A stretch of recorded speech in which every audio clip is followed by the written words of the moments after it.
आखिर सच्चा साधक डरता क्यों है? क्या उसकी सच्ची शिव भक्ति की ऊर्जा किसी के सामने इसलिए नहीं आनी चाहिए कि कहीं वो भी उन पाखंडी साधुओं की भीड़ में शामिल ना हो जाए? हाँ, यही एक सच्चे साधक की पहचान होती है, क्योंकि वह जानता है शक्ति दिखाने की वस्तु नहीं है, समर्पण और साधना का विषय है।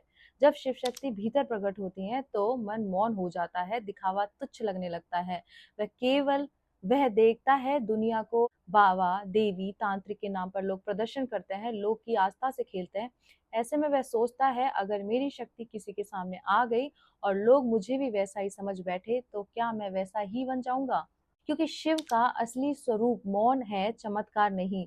सच्चा साधक समझता है कि ईश्वर की कृपा को प्रदर्शन में लाना ईश्वर का अपमान है। वह नायक नहीं, निमित्त बनना चाहता है। इसके लिए साधना दिखाने की चीज नहीं, गुप्त तपस्या होती है।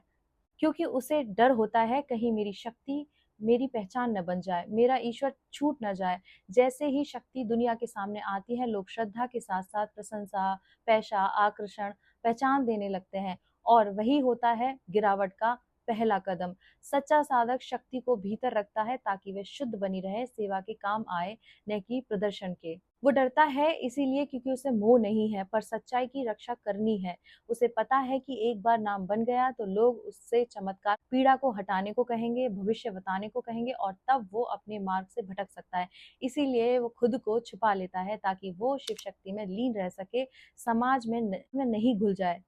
सच्चा साधक डरता है क्योंकि वह जानता है कि उसकी ऊर्जा ईश्वर का प्रसाद है, न कि दुनिया को दिखाने का साधन। वह पाखंड से दूर रहने के लिए अपनी शक्ति को भी गुप्त रखता है, क्योंकि उसके लिए ईश्वर को खो देना दुनिया की किसी भी पहचान से बड़ा नुकसान है। इसीलिए ये सारे सच्चे साधक की एक निशानियां होती है। आपके जीवन में इस तरह के लोग हैं तो उनका आदर कीजिए और कमेंट करके बताइए कि आपके आसपास ऐसे लोग हैं तो फिर मेरे साथ बोलिए। ओम नमः पार्वती पते, हर हर महादेव, शिव शंभो।